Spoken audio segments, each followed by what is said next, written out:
মনে হইল গাতার কাহিনী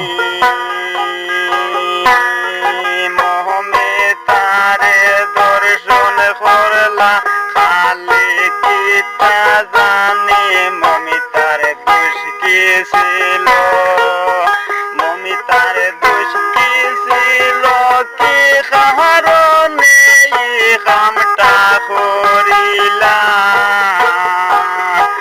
অনেক আশা নিয়া মনে চাকরিতে জয়েন্ট হইলাম মমিতা